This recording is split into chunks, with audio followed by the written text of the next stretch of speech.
Hello, my name's Caroline. I'm coming to you from Melbourne, Australia, where it's a beautiful autumn afternoon, so I'm reading to you from outside. I'm reading chapter 24, Mary is Just in Time. The autumn of 1916 was a bitter season for Ingleside. Mrs. Blythe's return to health was slow, and sorrow and loneliness were in all hearts. Everyone tried to hide it from the others and carry on cheerfully. Rilla laughed a good deal. Nobody at Ingleside was deceived by her laughter. It came from her lips only, never from her heart. But outsiders said some people got over trouble very easily, and Irene Howard remarked that she was surprised to find how shallow Rilla Blythe really was. Why, after all her pose of being so devoted to Walter, she doesn't seem to mind his death at all.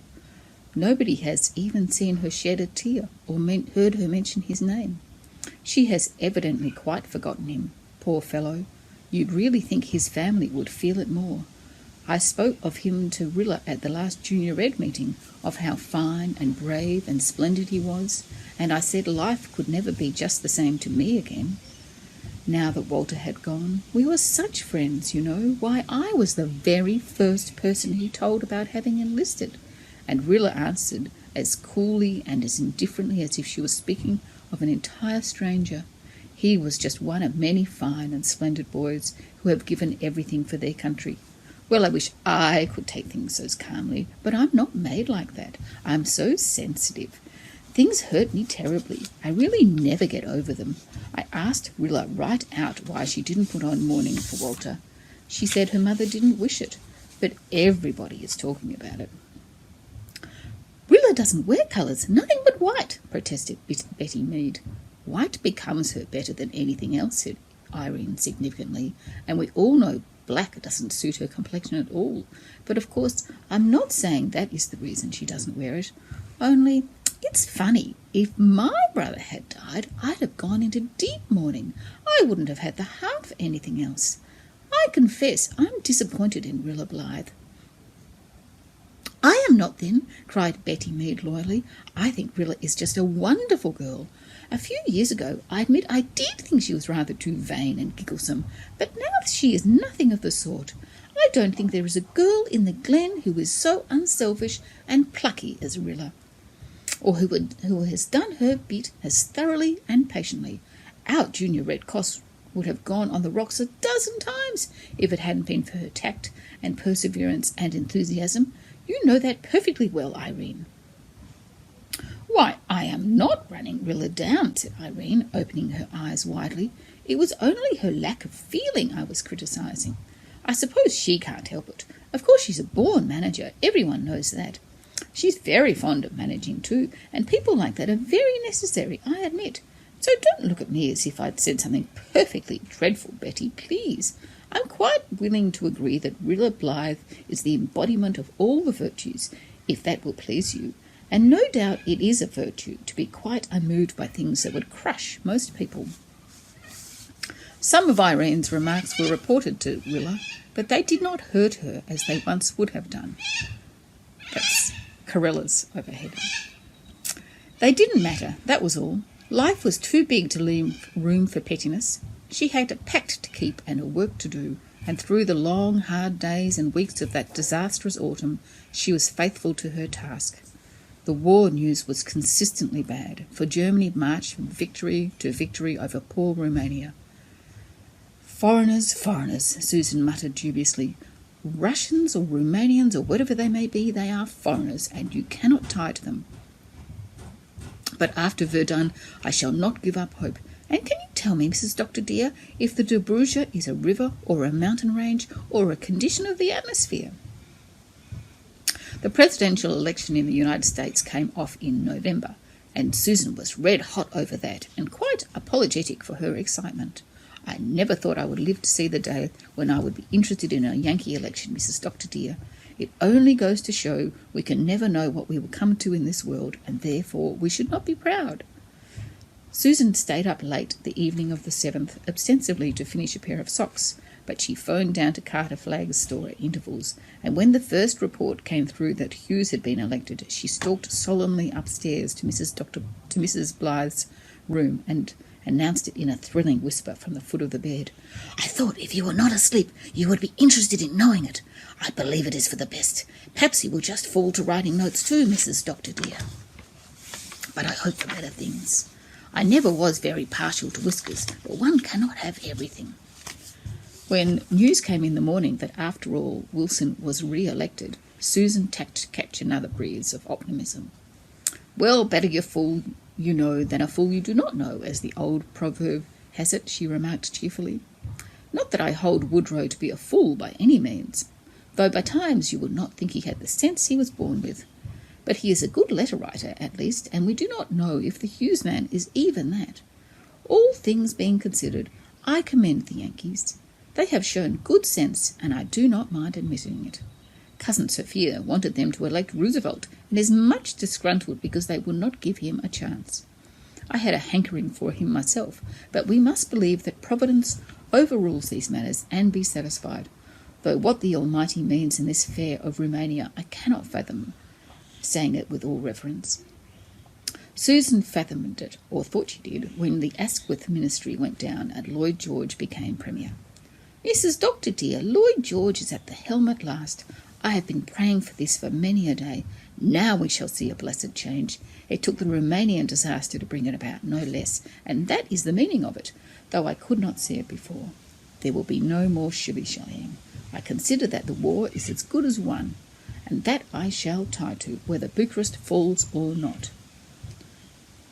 Bucharest did fall, and Germany proposed peace negotiations, whereat Susan scornfully turned a deaf ear and absolutely refused to listen to such proposals.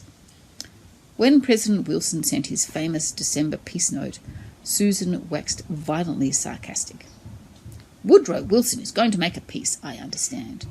First Henry Ford had a try at it, and now comes Wilson. But peace is not made with ink, Woodrow, and that you may tie to," said Susan, apostrophising the unlucky president out of the kitchen window nearest the United States. "Lloyd George's speech will tell the Kaiser what is what, and you may keep your peace screeds at home and save postage." "What a pity President Wilson can't hear you, Susan," said Rilla slyly. "Indeed, Rilla, it is a pity he has no one near him to give him good advice, as it is clear he has not in all those Democrats and Republicans," retorted Susan. "I do not know the difference between them, for the politics of the Yankees is a puzzle I cannot solve, study it as I may. But as far as seeing through a grindstone goes, I am afraid," Susan shook her head dubiously, "that they are all tarred with the same brush." "I am thankful Christmas is over," Rilla wrote in her diary during the last week of a stormy December. "We had dreaded it so, the first Christmas since Courcelette, but we had all the Merediths down for dinner and nobody tried to be gay or cheerful. We were all just quiet and friendly, and that helped. Then, too, I was thankful that Jims had got better. So thankful I almost felt glad. Almost, but not quite. I wonder if I shall ever really feel glad over anything again. It seems as if gladness were killed in me, shot down by the same bullet that pierced Walter's heart. Perhaps some day a new kind of gladness will be born in my soul, but the old kind will never live again. Winter set in awfully early this year. 10 days before Christmas we had a big snowstorm. At least we thought it big at the time. As it happened, it was only a prelude to the real performance. It was fine the next day, and Ingleside and Rainbow Valley were wonderful, with trees all covered in snow and big drifts everywhere, carved into the most fantastic shapes by the chisel of the northeast wind. Father and Mother went up to Avonlea. Father thought the change would do Mother good, and they wanted to see poor Aunt Diana, whose son Jack had been seriously wounded a short time before. They left Susan and me to keep house, and Father expected to be back the next day, but he never got back for a week. That night it began to storm again, and it stormed unbrokenly for 4 days. It was the worst and longest storm that Prince Edward Island has known for years. Everything was disorganised. The roads were completely choked up, the trains blockaded, and the telephone wires put entirely out of commission. And then Jims took ill. He had a little cold when Father and Mother went away, and he kept getting worse for a couple of days, but it didn't occur to me that there was any danger of anything serious. I never even took his temperature, and I can't forgive myself because it was sheer carelessness. The truth is, I had slumped just then. Mother was away, so I let myself go. All at once I was tired of keeping up and pretending to be brave and cheerful, and I just gave up for a few days and spent most of the time lying on my face in my bed, crying. I neglected Jims. That is the hateful truth. I was cowardly and false to what I promised Walter, and if Jims had died, I could never have forgiven myself. Then the third night after Father and Mother went away, Jims got suddenly worse. Oh, so much worse, all at once. Susan and I were all alone. Gertrude had been at Lowbridge when the storm began and never got back. At first we were not alarmed. Jims has had bouts of croup, and Susan and Morgan and I have always brought him through without much trouble, but it wasn't very long before we were dreadfully alarmed. "I never saw croup like this before," said Susan. As for me, I knew when it was too late what kind of croup it was. I knew it was not the ordinary croup, but the true croup, and I knew that it was a deadly and dangerous thing. And Father was away, and there was no doctor nearer than Lowbridge, and we could not get through. We could not phone, and neither horse nor man could get through the drifts that night. Gallant little Jims put up a good fight for his life. Susan and I tried every remedy we could find in Father's books, but he continued to grow worse. It was heartrending to see and hear him. He gasped so horribly for breath, the poor little soul, and his face turned a dreadful bluish colour, and it had such a agonised expression, and he kept struggling with his little hands as if he were appealing to us to help him somehow. I found myself thinking the boys who had been gassed at the front must have looked like that, and the thought haunted me amid all my dread and misery over Jims. And all the time the fatal membrane in his wee throat grew and thickened, and he couldn't get it up. Oh, I was just wild. I never realised how dear Jims was to me until that moment, and I felt so utterly helpless. It was just as if we were fighting a relentless foe without any real weapons, just like those poor Russian soldiers who had only their bare hands to oppose the German machine guns. And then Susan gave up. "We cannot save him. Oh, if your father was here! Look at him, the poor little fellow. I know not what to do." I looked at Jims, and I thought he was dying. Susan was holding him up in his crib to give him a better chance for breath, but it didn't seem to give as if he could breathe at all. My little war baby, with his dear ways and sweet roguish face, was choking to death before my very eyes, and I couldn't help him. I threw down the hot poultice I had ready in despair. Of what use was it? Jims was dying, and it was my fault. I hadn't been careful enough. Just then, at 11 o'clock at night, the doorbell rang. Such a ring! It pealed all over the house, above the roar of the storm. Susan couldn't go. She dared not lay Jims down, so I rushed downstairs. In the hall I paused a minute. I was suddenly overcome by an absurd dread. I thought of a weird story Gertrude had told me once. An aunt of hers was alone in a house one night with her sick husband. She heard a knock at the door, and when she went and opened it, there was nothing there. Nothing that could be seen, at least. But when she opened the door, a deadly cold wind blew in, and seemed to sweep past her right up the stairs, though it was a calm and warm summer night outside. Immediately she heard a cry. She ran upstairs, and her husband was dead. She always believed, so Gertrude said, that when she opened that door, she let death in.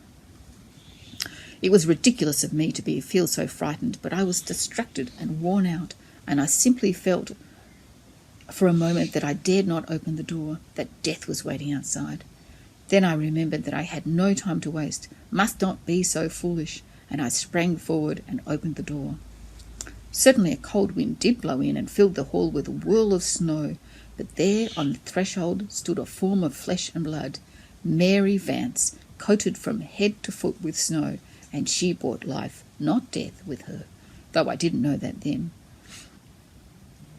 I just stared at her. "I haven't been turned out," grinned Mary as she stepped in and shut the door. "I came up to Carter Flagg's 2 days ago, and I've been storm-stayed there ever since. But old Abby Flagg got on my nerves at last, and tonight I just made up my mind to come up here. I thought I could wade this far, but I can tell you it was as much as a bargain.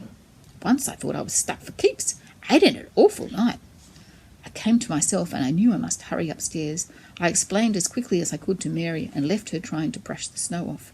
Upstairs I found that Jims was over that paroxysm, but almost as soon As I got back to the room, he was in the grip of another. I hung over him and wrung my hands. I was completely no good. I couldn't think. I couldn't do anything but moan and cry. Oh, how ashamed I am when I think of it. And yet, what could I do? We had tried everything we knew. And then all at once I heard Mary Vance saying loud behind me, "Why, that child is dying!" I whirled around. Didn't I know I was dying? My little Jims. I could have thrown Mary Vance out of the door or the window or anywhere at that moment. There she stood, cool and composed, looking down at my baby with those weird white eyes of hers, as she might look at a choking kitten. I had always disliked Mary Vance, and just then I hated her. "We have tried everything," said poor Susan dully. "It is not ordinary croup." "No, it's the diphthery croup," said Mary briskly, snatching up an apron. "And there's mighty little time to lose, but I know what to do. When I lived over the harbour with Mrs. Wiley years ago, Will Crawford's kid died of diphthery croup, in spite of 2 doctors. And when old Aunt Christina McAllister heard of it, she was the one brought me around when I died of pneumonia, you know. They don't hatch her breed of cats nowadays, let me tell you. She said she could have saved him with her grandmother's remedy if she'd been there. She told Mrs. Wiley what it was, and I've never forgot it. I've the greatest memory forever. A thing just lies in the back of my head till the time comes to use it. Got any sulphur in the house, Susan?" Yes, we had sulphur. Susan went down with Mary to get it, and I held Jims. I hadn't any hope, not the least. Mary Vance might brag as she liked. She was always bragging, but I didn't believe any grandmother's remedy could save Jims now. Presently, Mary came back. She had tied a piece of thick flannel over her mouth and nose, and she carried Susan's old tin chip pan, half full of burning coals.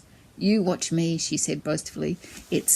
I've never done this, but I know how it's done. It's kill or cure, but that child is dying anyway." She sprinkled a spoonful of sulphur over the coals, and then she picked up Jims, turned him over, and held him face downward, right over those choking, blinding fumes. I don't know why I didn't spring forward and snatch him away. Susan says it was because it was foreordained that I shouldn't, and I think she is right. Because it didn't really seem that I was powerless. Because it did really seem that I was powerless to move. Susan herself seemed transfixed, watching Mary from the doorway. Jim writhed in those big, firm, capable hands of Mary. Oh, yes, she is capable, all right. And choked and wheezed, and I felt that he was being tortured to death. And then, all at once, after what seemed to me an hour, though it wasn't really that long, he coughed up the membrane that was killing him. Mary turned him over and laid him back on his bed. He was white as marble, and the tears were pouring out of his brown eyes, but that awful livid look was gone from his face, and he could breathe quite easily. "Wasn't that some trick?" said Mary gaily. "I hadn't any idea how it would work, but I just took a chance. I'll smoke his throat out again once or twice before morning, just to kill all the germs. But you'll see, he'll be all right now." Jims went right to sleep, real sleep, not coma, as I feared at first. Mary smoked him, as she called it, twice through the night, and at daylight his throat was perfectly clear, and his temperature was almost normal. When I made sure of that, I turned and looked at Mary Vance. She was sitting on the lounge, laying down the law to Susan on some subject about which Susan must have known 40 times as much as she did. But I didn't mind how much law she laid down or how much she bragged. She had a right to brag. She dared to do what I would never have dared, and saved Jims from a horrible death. It didn't matter any more that she had once chased me through the glen with a codfish. It didn't matter that she had smeared goose fat all over my dream of a romance the night of the lighthouse dance. It didn't matter that she thought she knew more than anybody else and always rubbed it in. I would never dislike Mary Vance again. I went over to her and kissed her. "What's up now?" she said. "Nothing. Only I'm so grateful to you, Mary." "Well, I think you ought to be. That's a fact. You two would have let that baby die on your hands if I hadn't happened along," said Mary, just beaming with complacency. She got Susan and me a tip-top breakfast and made us eat it, and bossed the life out of us, as Susan says, for 2 days, until the roads were opened so she could get home. Jims was almost well by that time, and Father turned up. He heard our tale without saying much. Father is rather scornful generally about what he calls old wives' remedies. He laughed a little and said, "After this, Mary Vance will expect me to call her in for consultation in all my serious cases." So Christmas was not as hard as I expected it to be, and now the new year is coming, and we are still hoping for the big push that will end the war, and little dog Monday is getting stiff and rheumatic from his cold vigils, but still he carries on, and Shirley continues to read the exploits of the aces. Oh, 1917, what will you bring? Okay, bye-bye. Thank you very much. Bye.